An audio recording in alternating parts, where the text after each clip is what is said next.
Bonjour à tous. À partir d'aujourd'hui et jusqu'à mardi, la France n'a plus de gouvernement. François Fillon a transmis au président sortant sa lettre de démission. Il sera resté 5 ans en tout à Matignon. Les ministres assureront tout de même les affaires courantes. Aucun tête-à-tête n'est prévu entre François Fillon et Nicolas Sarkozy. Les détails sur place avec Laurent Desbonnets.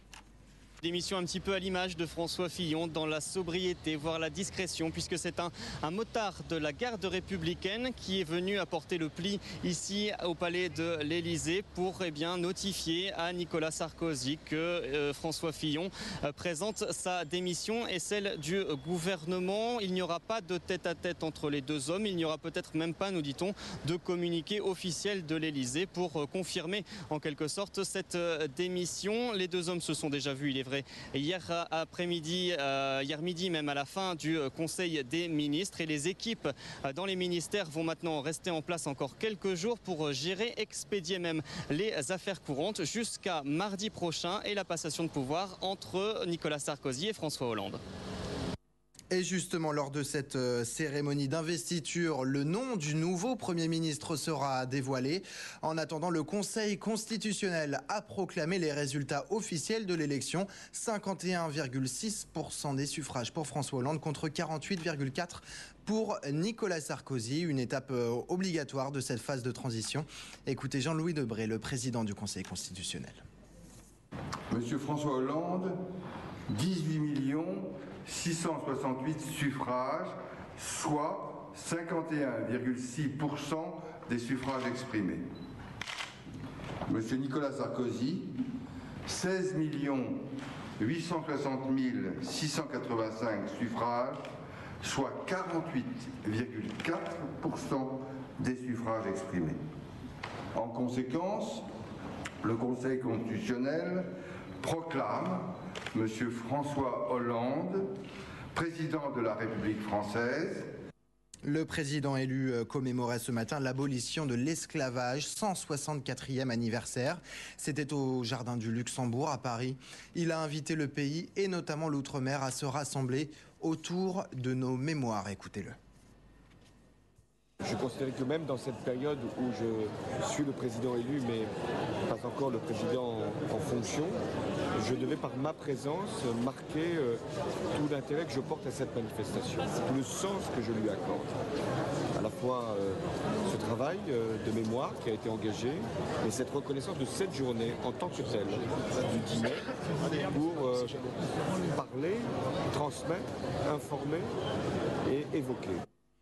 Pour François Hollande, cette journée est surtout consacrée aux dossiers internationaux. Il reçoit cet après-midi Jean-Claude Juncker, président de l'Eurogroupe, et le bras de fer avec Angela Merkel se dessine jour après jour. Aujourd'hui, la chancelière allemande appelle François Hollande à respecter le calendrier de retrait des troupes d'Afghanistan. L'OTAN l'a fixé à 2014 et le président élu veut mettre fin à l'engagement de la France d'ici la fin de l'année. À Berlin, la correspondance d'Hélène Kohl. C'était un discours ici qui était prévu, elle expliquait la politique du gouvernement avant le G8 de la semaine prochaine aux États-Unis, et elle a reçu les applaudissements des députés ce matin, à gauche comme à droite, parce que c'est vrai que sur sa ligne anti-déficit, elle a le soutien de son camp, mais aussi de la gauche allemande et notamment du SPD, qui est le parti qui a inventé la règle d'or, il faut le rappeler. Alors certes, du côté de ces sociodémocrates, on se range maintenant derrière François Hollande quand il dit que le pacte européen est incomplet. La chancelière a bien d'ailleurs senti cette attente et c'est pour ça qu'elle a accepté l'idée d'un volet croissance à rajouter au pacte fiscal. Mais elle l'a bien précisé ce matin, une croissance par des réformes est importante et nécessaire. Une croissance à crédit nous ramènerait au début de cette crise. Nous ne le voulons pas, nous ne le ferons pas. Elle pense qu'il faut combattre notamment le manque de compétitivité en Europe avec une réorganisation du marché du travail, comme l'Allemagne l'a fait il y a 10 ans. Et après seulement, on pourra parler de relance par la consommation. La chancelière, elle a encore 70% des Allemands derrière elle, mais c'est vrai que sur la scène européenne, elle est de plus en plus isolée. Et puis un autre aspect qu'elle a évoqué dans ce discours, c'est le calendrier du retrait d'Afghanistan. Et là aussi, elle réalise qu'elle perd son allié français. La semaine prochaine, au G8 des États-Unis, elle espère que sur ce point, elle aura au moins l'aval de Barack Obama. Retour en France à l'UMP, pas de répit, le cap est mis sur les législatives. Le slogan a été choisi pour cette campagne. Ensemble, choisissons la France. Une circonscription sera observée de très près les 10 et 17 juin prochains, celle d'Hénin-Beaumont, car 2 candidats à la présidentielle pourraient s'y affronter. Marine Le Pen, qui brigue depuis longtemps la mairie de la ville, mais également Jean-Luc Mélenchon, qui voudrait défier le FN sur ses terres. Élodie Guillard et Jessica Jouve. Pendant toute la campagne présidentielle, ils se sont battus pour la 3e place des joutes verbales par médias interposés. Jean-Luc Mélenchon avait fait de ce duel front contre front l'une de ses priorités, un duel qui pourrait bien se prolonger pour les législatives à Hénin-Beaumont, où il pourrait être candidat face à Marine Le Pen. Même si rien n'est confirmé pour le Front National, c'est une tentative supplémentaire de se faire de la publicité. Cette éventualité d'atterrissage de M. Mélenchon démontre qu'il n'a ni projet, ni programme politique, ni idée, mais qu'il a en réalité une seule obsession, celle de Marine Le Pen. Et donc ça en devient ridicule et c'est pathétique même. Pour Hervé Poly, candidat communiste dans cette 11e circonscription, cela n'a rien d'un duel entre les 2 candidats. L'enjeu est ailleurs. Sa volonté, c'est pas d'affronter Marine Le Pen. C'est vraiment de pousser la gauche à bien réfléchir ce qu'elle est en train de faire ici. Et elle a une lourde responsabilité. Voilà. Dès aujourd'hui, le Front de gauche a commandé un sondage pour estimer l'impact d'une telle candidature auprès des habitants d'Hénin-Beaumont. Rien n'est encore tranché, d'autres circonscriptions sont à l'étude pour Jean-Luc Mélenchon, en PACA dans l'Hérault ou encore le Val-de-Marne.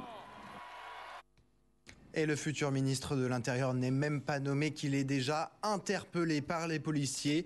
Mobilisation de la profession après la mise en examen de l'un des leurs. Le dossier de Noisy-le-Sec s'embrase. Un policier de Seine-Saint-Denis est accusé d'avoir tué d'une balle dans le dos un récidiviste en fuite. Et vous voyez des images de la mobilisation à Toulouse. Les déboires de l'opticien Chris pour revenir en France. L'entreprise qui emploie 350 personnes veut se réimplanter dans les Yvelines, mais certains conseillers municipaux de Bazainville s'opposent au projet. Raison invoquée, la ville doit revoir son plan d'urbanisme, ce qui ne plaît évidemment pas à tout le monde. Reportage Servan Adron. L'usine est à l'entrée du village, à une centaine de mètres des champs et de la maison de Jean. Il a bien entendu parler de son agrandissement, il a surtout entendu parler du refus de la mairie d'accorder le permis de construire. Mais il ne nous gêne pas du tout. Hein. Au contraire, ça fait de l'activité dans le village. Ah bah, c'est un rapport du travail au village, il y en a du monde qui travaille là. Les habitants, il y en a beaucoup là. Une décision incompréhensible pour bon nombre d'habitants, surtout que depuis 5 ans, l'entreprise relocalise.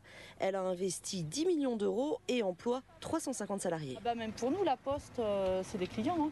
C'est des clients, donc s'ils partent, ça nous fait des clients en moins. Donc on est pour qu'ils restent, hein, puis qu'ils s'agrandissent, puis que ça fasse de l'emploi surtout. C'est une partie du conseil municipal qui aurait refusé le projet, notamment pour des raisons esthétiques. Le maire est dépité. Le département est d'accord, le préfet, la préfecture bien sûr. Moi je suis d'accord. Voilà. 5000 verres de lunettes sont produits chaque jour à Bazainville. Le maire comme ses opposants ne voulant pas voir partir l'usine et ses emplois. Une nouvelle réunion est prévue samedi. La Syrie, victime ce matin d'un attentat particulièrement sanglant. Plus de 55 morts et 372 blessés.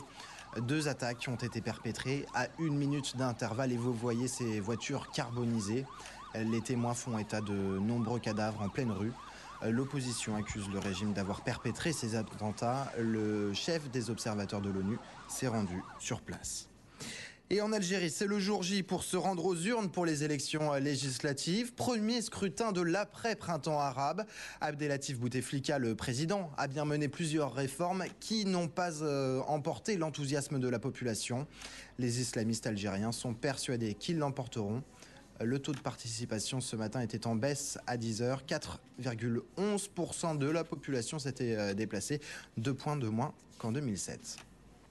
La flamme des Jeux Olympiques de Londres qui s'ouvriront le 27 juillet a été allumée ce matin en Grèce, conformément à la tradition, dans l'ancienne Olympie, site des premiers Jeux dans l'Antiquité. Elle devrait traverser le pays pendant 1 semaine, puis être transférée en Grande-Bretagne pour un relais de 90 jours et 13 000 kilomètres. Et restez avec nous dans un instant. Choisissez votre camp avec Valérie Expert.